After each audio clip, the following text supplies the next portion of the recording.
We got to learn from the people who are doing it the best in the area. Literally starting out from never doing our first deal to what we're doing now. We didn't have to learn the hard mistakes that everyone else did. We didn't have to reinvent the wheel. We got to learn from the people who are doing it right. Welcome to the Rental Property Owner and Real Estate Investor Podcast, brought to you by the Rental Property Owner Association, providing benefits and services to real estate investors and rental property owners for over 48 years. With your host, Brian Hamrick from Hamrick Investment Group. This episode is sponsored by Green Property Management, managing everything from single-family homes to apartment complexes in the West Michigan area. Find out more at greenpropertymgt.com. And RCB and Associates, helping real estate investors and small business owners navigate the complex world of health insurance and Medicare benefits at rcbassociatesllc.com. Hello and welcome to episode number 300. This is a big number for us here on the Rental Property Owner and Real Estate Investor Show. And I want to thank all of you for being such an incredible and receptive audience. In order to celebrate, I thought we'd invite back two early guests to the show so we can check in with them to see how their investing has progressed over the years and how joining professional organizations like the RPOA have catapulted their investing strategies into new and more lucrative investments. When we first talked with Jeremy and Melanie Garcia on episode number 125, they were just getting started through house hacking, flipping, and rehabbing in Muskegon, Michigan. That was 3 years ago. And they now have bought and sold over 65 properties, quit their full-time jobs, and they've also entered into the Airbnb space. So what are the mistakes they've made, lessons they've learned, and new strategies on the horizon? I can't wait to find out. Jeremy and Melanie, welcome back to the show. Thanks for having us again, Brian. Yeah, thank you. Fill us in. I mean, you guys got married since we talked. You've had a baby since we last talked on the show, at least. Tell us what's been going on in your real estate investing lives. So when we first talked, I had just made the jump into doing some flips, doing them on my own. Melanie was still at her job. At this point, both of us are working on our business full time. We're no longer at a JOB. We are independent at this point, and we are looking forward to what the future brings. And real estate has helped change our lives in a whole different direction. Melanie, what about you? How has it changed for you over this period of time as well? Like Jeremy, I quit my job, I think 2 years ago now. And I started helping him full time. I took over basically doing our books, and then I'm the one that kind of runs our Airbnbs now. Let's kind of talk about where you've been with the flipping and the rehabbing and the wholesaling. How much of that are you still doing? We're still actively flipping. Right now we have 6 flips going on. So we've expanded from one to having several crews working at a time. So we'll still keep doing that probably for another year or two until we build up a big enough nest egg where we're fully committed to all passive income. Okay. So that's the goal, is to get to all passive income. Yes. Whereas the flipping and the rehabbing, that's a very intensive, hands-on all the time type of investment strategy, wouldn't you say? Oh, it's definitely a lot of work. It's a lot more hands-on. We're certainly checking up on the contractors all the time. I would not call it passive at all. It's definitely very active. We were hoping to be there sooner, but COVID certainly turned the world upside down for everybody. So we thought we were there, and then of course COVID hit. So we wanted to make sure we stayed extra conservative. So now we're just going to keep building and try and be extra conservative in all our investments at this point. And you mentioned you've got several crews working on these projects. Like, how have you been able to scale to the point where you do have these crews and you're able to? I mean, you've in a couple of years you've done over 65 deals. That's a lot of scaling. That's a lot of velocity that you've created. How have you been able to accomplish that? A lot of networking, for starters. Deal flow was essential. Contractors and everything else came later. Making sure that we had the right deals that we want to do to borrow money against. We had to do a lot of networking. We do some of our own marketing. We work with certain realtors who actually understand what an investor wants. Not all realtors are created equal by any means. It might be a great home, but it doesn't mean it's a great investment. So what are some of those things that you've noticed as you've gone along that have helped increase your bottom line and your profits? Knowing the neighborhood, I think that's one of the biggest things for us. Not every house needs a tile backsplash. If you're going to sell the house for $70,000 once you're done rehabbing it, it probably doesn't justify a tiled backsplash. Just knowing the neighborhoods really makes a big difference and a big impact. Melanie is great at design ideas, which helps us a ton. She usually comes up with great ideas, and then I'm the one that has to either figure it out or say no, because I can put the monetary value to it.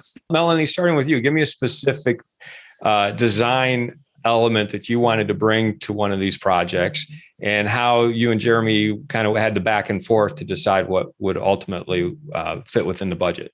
Well, at first, I kind of would just feel like, oh, that would be cute. And I didn't pay attention to prices, but I think I do better now for paying attention to the prices. There's some I would find at like actual like tile stores and stuff like that, which were really expensive. Oh, this one's really cute. We should put it in like this house or whatever. And who we would look at the price and stuff, maybe it's way too expensive, but we have been able to actually find them other places and get them a lot cheaper. So I can get that high-end look for a way cheaper cost. So you identified a look, a color, a style that you really liked, and then did a little shopping to find the best price. And yes.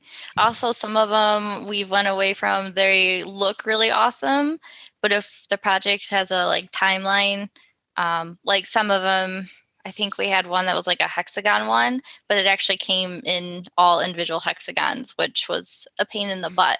So we didn't have time to do that. So I actually found a different one that had like a sheet of the hexagons, which made it way easier to do. Thinking through to the installation of it as well, like the contractor's time to actually do it. Have you then kind of come up with a standardized palette of, say, tile, flooring, paint colors that you use in all of your properties? Or do you, because I know you guys are doing some higher end projects, is each one different? We kind of have like certain materials we like to use, but when we're doing like the Airbnbs and stuff, especially like the theme one we did, I will literally go repick everything new just for like that house. But like when we're doing our flips and stuff like that, a lot of it, we kind of have like 3 or 4 different colors we use. There's like 2 or 3 floors that I usually pick from, and we kind of use the same. But we don't like making every house the same either. Jeremy, back to what you said about reaching this goal of all passive income. What does that look like? I mean, what do you have in mind to get from where you are right now, which is a very labor intensive? I'd imagine you probably have 2 or 3 projects going on at any given time. Yeah, so we're almost constantly having at least 2. It's generally 3 to 4 at a time. So it is a constant checkup. One of the things that we're doing to help increase our passive income right now is we're starting to refi out all of our investors. So we went with a different strategy to scale. What we did is we borrowed private money on every house that we did. And so that allowed us to scale really quickly. We weren't going to get bank financing because I had just left my job, which was a very well-paying W-2 job. Banks were not happy about that. So we used private money. It allowed us to scale. And so now that we're cashing people out, we're getting our cash flow up higher. In addition to that, we also had very aggressive amortization cycles, anywhere between 6 and 10 years. So we built a lot of equity into that as well. So we are gradually refining all our investors out, making sure on each one we're getting a better and better interest rate. So that way we can maximize our return down the road. The financing strategy has kind of dictated the overall strategy because of the type of money you're bringing in.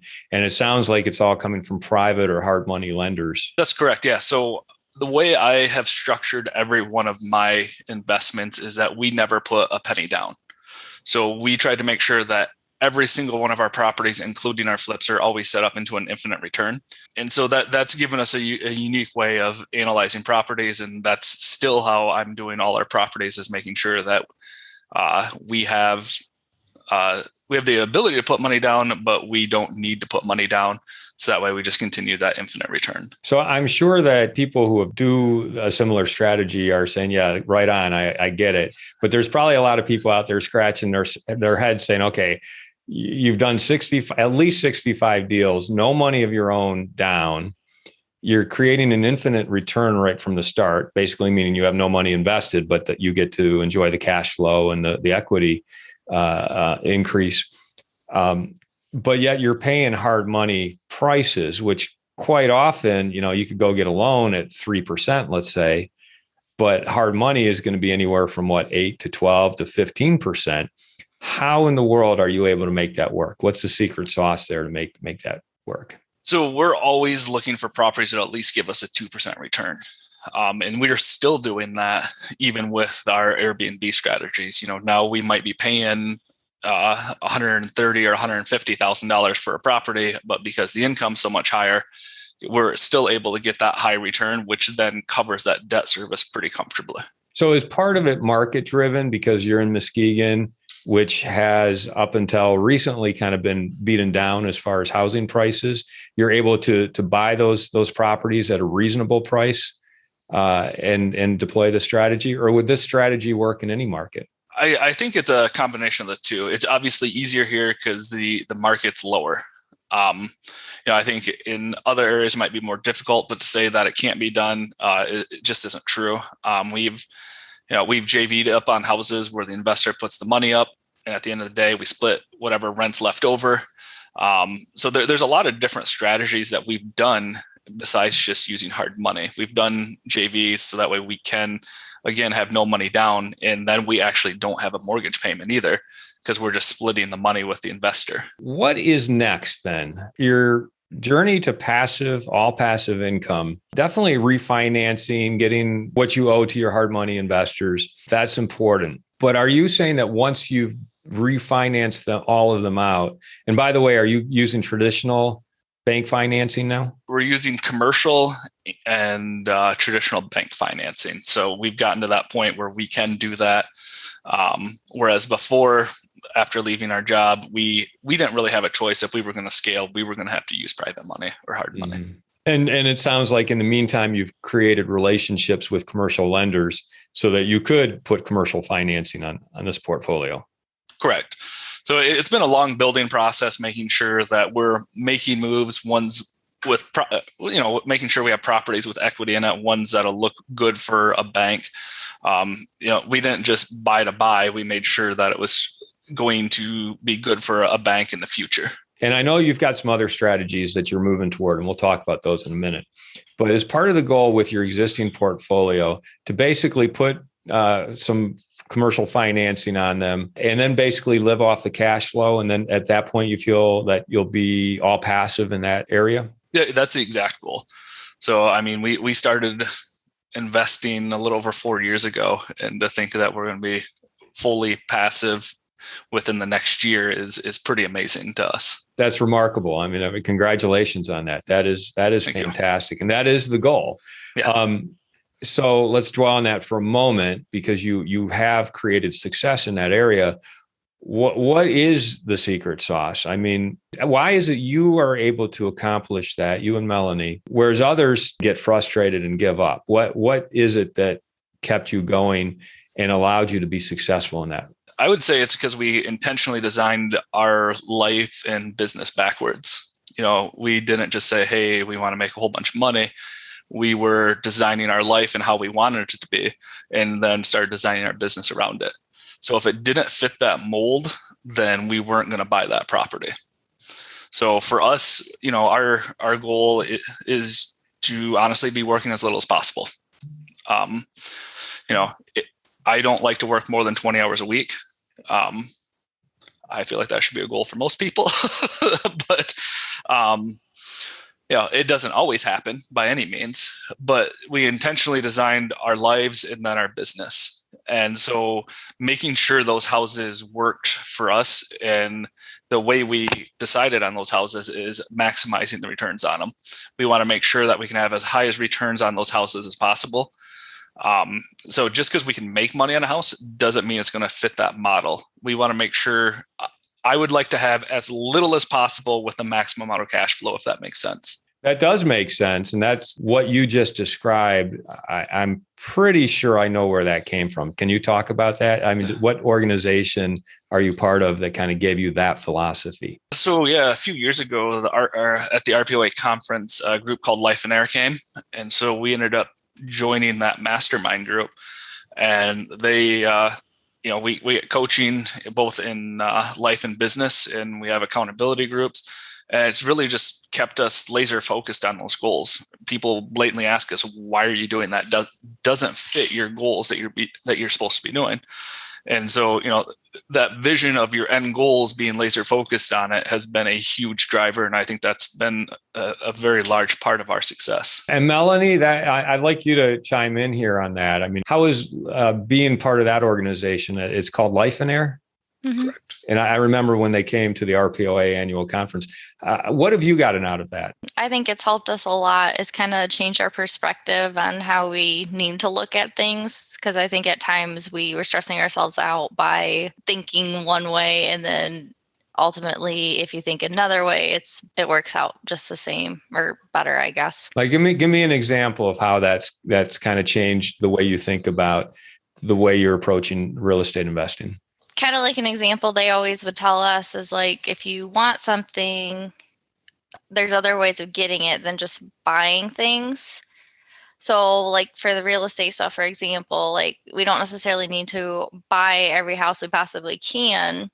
Like there's other ways of being able to get where you want to be. Like an example they would give us, I remember at the beginning, was about a boat. If you want a boat, but yet you don't think you're going to use it, like maybe only twice a year, what's the point of spending all that money and buying an actual boat? So they actually recommended, well, what if you just go and rent a boat for a day or two over the summer, and you still would use it the amount, and it's a lot cheaper that way. So you're still living the life you want to live without actually putting yourself in debt. That really helped kind of shape the parameters under which you make your investing decisions. Now let's talk about the next evolution of your business. What happened next? We've tried a few different things just to try and maximize what we're doing and staying diverse. We carry land contract notes. So that's been pretty well for us. I'd like to take a moment to tell you about Green Property Management. Not only do they manage everything from single-family homes to apartment complexes in the West Michigan area, they also manage my entire portfolio. So I can tell you from personal experience that their unique flat fee management style is worth a closer look. If you feel that your property isn't operating to its fullest potential, then Green Property Management can help you take a holistic approach that will save you money, eliminate your headaches, and increase your net income. And if you're a property manager interested in applying Green Property Management's model, give them a call at 1-866-95-GREEN or visit them on the web at greenpropertymgt.com. If you're thinking of leaving your W-2 job and becoming a full-time real estate investor, one of the greatest costs you must consider is healthcare for you and your family. When I made this transition myself, I found the whole healthcare insurance process to be confusing and frustrating. That's why I'm glad I met Chad Creasy at RCB and Associates. Chad is a professional health insurance agent who helps real estate investors and small business owners understand and choose their best healthcare options. And best of all, his services are covered by the insurance company and won't cost you a dime. If you live in Michigan and are expecting a change in your healthcare insurance coverage for any reason, or losing employer coverage or transitioning into Medicare, then you owe it to yourself to contact Chad Creasy at rcbassociatesllc.com. Are you saying like when you complete a rehab and you're selling a property, you might carry the note for the buyer? Is that what you're talking about? Correct. Yep. So one of our lenders lets us do a wrap on it. So we make money in between. For example, one house has a 6-year note on it. We only make $40 a month right now, but we have it amortized for 25 years. So once that note's paid off, we got 4 years left on it. We will then make over $600 a month on it. You're paying your hard money lender on a 6-year amortization. Yep. You sold the house on a 25-year amortization. You've got 4 years left on that. So yeah, once you've paid it off, then you've got another 19 years or so of $600 a month in income. Correct. So we will make almost $100,000 in interest on that once the deal's done. Whereas, that was a $34,000 investment for us. Wow. That is fantastic. Where did you learn that strategy? We actually learned it from that lender. So he has done a lot of that sort of stuff where he would sell houses on land contracts, and still does do that. And so he was teaching me about that, about making sure that we don't have just all rental income. Market shift, things change. We should have everything from notes to rentals to flips. He believed in a three-legged stool, and if you're missing one of those legs, it doesn't stand up very well. So Jeremy, it sounds like one of your private money lenders is also somewhat of a mentor to you as well. Yeah, he's been able to teach us a ton. He's very savvy. So that's been a huge benefit with him. He's not like a traditional money lender.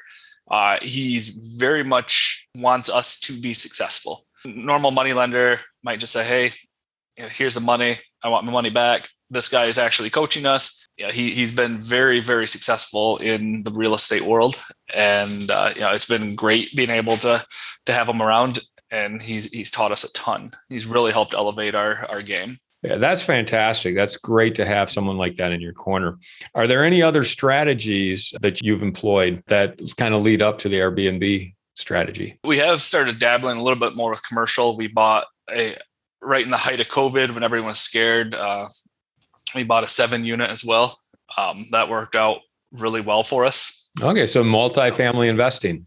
Yeah, that 7-unit was had a net operating income of about $15,000. So we've owned it for about a year and a half now, and now our operating income is above $3,000 a month. So we've been able to double that. And so that was with private money. We're now going through the process of refining that out. Sounds like you forced a lot of appreciation on this property. We've barely touched the rents. What it was just really poorly mismanaged. There were separated utilities and didn't have the tenants pay the utilities. So that was our first strategy. The landlord was paying all the utilities. Yeah. And what did you do to get the tenants to pay those utilities? When their lease came up, they had to start paying their own gas bill. And then the electric was not separated. So we started doing the RUB strategy on those so that they're now responsible for their utilities on that as well. And what is the RUB strategy? Residential utility buyback. So we get the bill, it's broke down by square footage and usage for each unit, and they have to pay their portion of the bill. I've employed that strategy on one of my properties where we were paying all the utility bills. It's made a massive difference in getting, you can't charge more than what you're actually paying for the Correct, utilities, but just recouping those costs has really made a big difference. Have you experienced any pushback from your tenants for doing so? Not really. They were a little confused at first, but we explained how it was. And for the 2 common hallway lights, we said that we're paying 10% of the bill. So they're actually getting a better deal.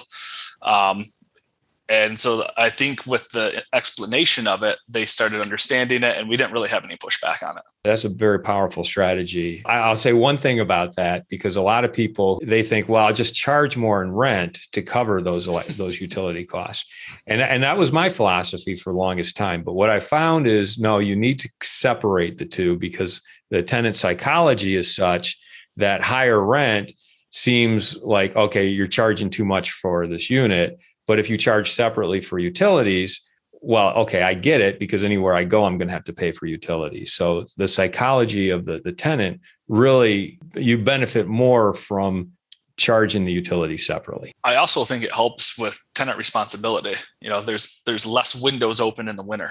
Mm-hmm. So, when they know that they're responsible for the utility bill, they're going to be more energy conscious. Absolutely. Because you tenant buy-in on conserving energy, which is great. You've done a lot of really interesting strategies. Anything else there before we get to the Airbnb that you've tried or found success with, or tried and not found success with? We've tried the lower end rentals and did not have success. I'll put it investing that way. In like the D neighborhoods, the D type properties. We've tried some rougher neighborhoods, so we no longer use that strategy.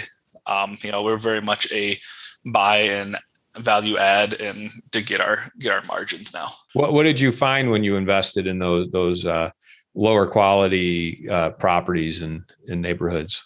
You could just count on every turn being a massive turn. Everything just got trashed, and so you'd have a $7,000 or $10,000 turn after every year. It's really hard to be profitable after that. Yeah, absolutely. So tell us about the Airbnb.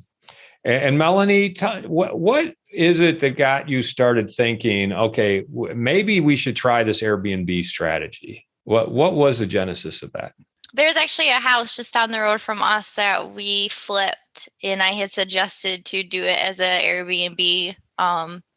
And I kept pushing for it, and Jeremy kept telling me no. And now every time we walk by that house, he always like, man, we should have kept it as an Airbnb. But I think that was when I first started pushing it. So that was like 2 years ago, I'd say. So what got you then? What made you take the leap and actually do it for real? A lot of convincing. Yeah. So we had bought a duplex downtown. It had a pretty nice layout on it, and we got it for a pretty decent deal. We bought it for $51,000. Between the front and back units, we put in about $15,000. And she wanted to Airbnb it. I said, if you can furnish it for less than $3,500, you can do it. And I said, I don't want to have anything to do with it afterwards. So I really like handing properties over to property management, let them do what they wanted to do. So she got it furnished, worked out really well. I kept it within budget. She did keep it within budget. So if you were able to furnish it for $3,500, yeah. Was that each side? We just did one unit. We have a great tenant in the back unit, so we haven't tried to rock that boat at all. So we're into that place for right around $66,000 plus the furnishings. Our first year on it, we got $16,000, and this year we'll be getting. We're going to clear over $25,000 on that unit alone. On just that one unit, you'll clear $25,000. Yeah, when I saw our number starting to. Our net doubling what we would have got as a traditional unit, I said, okay, let's do this. This seems like a great option for us to do. Yeah. So compare that. I'll say we compare that to what you're getting with the traditional renter on the other side. That renter there, we have them under market because they're great, and we don't want them to disturb the other tenant, or the Airbnb rather. So we've kept them super low. But I mean, we might get $650 on that unit a month. So, if we're looking at $650 and we're looking at about $7,200 a year, so to be at $25,000 is just a no-brainer. That's a big difference. Yeah. So, and then that was the big why, the big aha. Like I just, it felt like shooting fish in a barrel. Now we've been scaling that part of our business up with Airbnb, and we have 3 of them now. We are in the process of rehabbing another, where we'll be closing on another next week. And then we're looking at other ways of scaling that business up as well. Melanie, Jeremy just said that he doesn't want to have anything to do with it once he's done. So which tells me that he probably hands them over to you, and then you take them the rest of the way. Talk about that. Like how did you ramp up your side of the Airbnb equation? Yeah, pretty much after he's done kind of with the rehab stuff, I go in and do like the final touches and that kind of stuff. I set it up on the website, and basically I'm the one that keeps track of it. So I host all of ours, and I have it recently. I found a new app that automates a lot of it for me. So I don't actually have to talk to every single person every time unless they have certain questions. What app is that? Your Porter? Yeah, Your Porter. Spell that. Your Porter? Your, like YOUR, and then Porter, PORTER, or OR, sorry, not ER. So it handles all of the client communication. So when someone books, it basically follows up and says, hey, we're excited you booked. Here's what you need to know. And then follows up like a couple of days beforehand and says, here's the code to the door. It handles all of those things. Yep. And I have automated messages, so I can make it like, if it's a certain message per house, I can just set it up just for that house, or if it's just a generic message, then it'll do it. But I have it all automated on what days I want it, what time I want it, all that. So it's really easy to deal with. So how much time do you actually spend then yourself overseeing? Because right now you have 3 Airbnbs, and I think you're going to have a fourth soon. Mm-hmm. So how much time in any given week would you spend on those properties? Ideally, maybe a couple hours, if that. I go around occasionally and check up on things to make sure things are okay, or my cleaners will let me know if things need to be restocked. So sometimes I have to go and get stuff to restock for like amenities and stuff. But other than that, like it really isn't that much time. Lately, I've been trying to go through and re-update some stuff because of COVID. I know a lot of things have changed. So I've been spending a little bit more time on it now than what I usually do. But ultimately, it's really not too terribly bad. And I know you have like each property is somewhat distinct. I think you've given them names and decorated them in different ways. Can you talk about that? Some of the aesthetics that you bring to the properties? Yeah. The first one we did was Hackley's Hideaway because he's like a big name around here, like in history, and both of us love history. So we kind of just tried to give it like that older charm to it. And then the second one we did, it's called Gatsby's Getaway. And it's a 1920s house, and it had all the original woodwork and everything still in it. It hasn't been painted over or nothing. So we actually did that one themed as after the book, The Great Gatsby. So like we did like gold leafs and stuff around the trim, and like I went to a ton of like thriftway shops and stuff like that to find like old furniture. We even found a couple things. Like one was a light we found actually from the 20s that's hanging over the dining room table. Oh, and we found some actual speakeasy chairs that were in a speakeasy here in Muskegon during that time. So I have like a little history, like picture frame explaining all that. And then our recent one is dog friendly. So we called that one Fido's Beach House because we made it look kind of beachy, but that way it's dog friendly and people can kind of tell by the name that it's dog friendly. That one's kind of a little more simple, but just more beach colors. There's a grill outside and stuff, and there's like a nice fire pit, and it's all like enclosed so your dogs won't get out and that type of thing. What kind of payback do you see on those touches to give your property a name and kind of a theme? Are you noticing that more people want to book it? They're willing to pay more? Where are you seeing the dividends of that? The one I get like the most like comments on, I'd say, is a Gatsby house. A lot of people love it because I love all the detail to it. Because sometimes I probably go over the top, but like even the silverware and stuff, they're all gold. Like I just did the whole theme, like all the pot holders and stuff are like the marble look. But I get a lot of comments about like how well it runs all the way through the house. Like everything is detailed. So you're really paying attention to all the details in the property, from the silverware to the paint and the gold leaf, and even I know you converted one of the garages into a speakeasy. Yep, that's at that one too. We actually found in a house we were flipping, we found some older furniture that we put in there. And then we got a pool table in there. And then there's one sofa we actually found from a house, which recently actually was torn down here, but they sold some of the furniture out of it that were probably from that time era. So I have like an original, like one of those real long lounging couches. It's a red one too, and it's like the velvet one. So it looks really cool out there. What are you going to do with the fourth one that you're opening up? This one we're going to do more because it is really close to the beach. So we are going to do it kind of like a beach house, but we're going to do it more like an old like farmhouse beach house, if that makes sense. That's really cool. And you're a super host on Airbnb, aren't you? I am. Yeah. So what does that mean?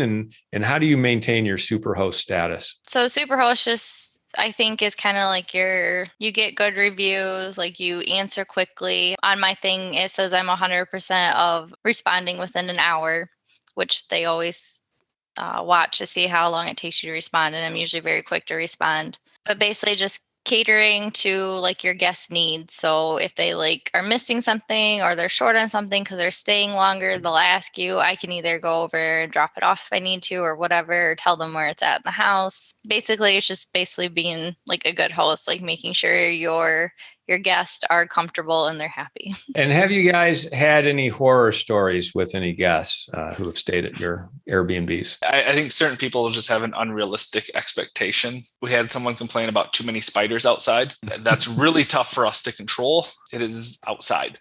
So there's just certain people, being a service-based industry that this is, that we're just not going to make happy. There's times where we're just going to take our licks over that. And I know of an incident that you had mentioned where you had some people come, and did they have a big party or something, or what was it that happened? So it was a family. They said they were coming up to go to a concert down, I think down at the deck or something. They seemed really nice and everything, and like they were communicative, like they seemed perfectly fine. Well, then when my cleaners went to go clean, they apparently had too much fun, and they had to really scrub the bathtub because there was leftover, I don't know, vomit, I guess, all over. So I had to ask the lady if she'd be willing to pay the difference for that extra cleaning. And she did. She had no problem with it whatsoever. But I was just like, I was not expecting that from a mom, a grandma, and her two daughters.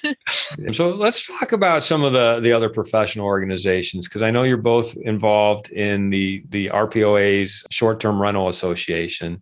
I'd love it if you could talk about that a little bit and what your part's in that. And then we'll talk about the RPOA as well. Melanie and I both sit on as founding members for that. It's a great way for us to network and learn from each other. It's also a great way to learn about best practices. And it's also a great method for self-preservation. You get some bad hosts out there, people who don't know what they're doing. They can give the entire short-term rental group a bad name. When you have people who allow parties, different things like that, that formation of that association is helping teach people about best practices. We want to see the short-term rentals thrive. It's obviously important to us because we plan on expanding in that area, but it's also important that people are doing what they're supposed to be doing in our own self-interest. So you're bringing some professionalism to the industry.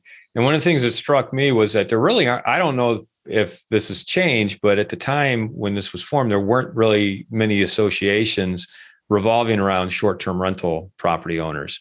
Is that still the case? And also, how would people find out more about the Short-Term Rental Association? The Short-Term Rental Association is definitely one of the first. There's a few other associations around, but there's no major leader in the industry.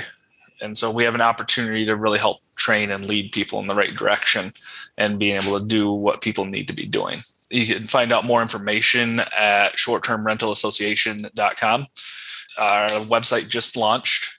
And so there's a lot of good information. There's going to be a lot more that's going to be coming on there. You can watch past episodes of our meetups. We did a lot of virtual meetings, a lot of virtual discussions, especially during this COVID time. And so there's a lot of good free information for people to learn best practices on. And talk about some of the other professional organizations that you're part of and how they may have helped you progress in your investing. So I also sit on the board for the RPOA. That's allowed me to network with people who do things a lot better than me. I've been able to learn from those who've done a lot more than me. That's one of the big things I think that has really accelerated us. We've heard time and time again that we have given up too much money to lenders or partners or different things like that, where what it did do is we got to learn from the people who are doing it the best in the area. And so it dramatically accelerated our learning curve. We didn't have to learn the hard mistakes that everyone else did. We didn't have to reinvent the wheel. We got to learn from the people who are doing it right. In that association, we got to learn from a ton of people, literally starting out from never doing our first deal to what we're doing now. It has been a huge catapult to us, and we're still using that same network to move forward in the future.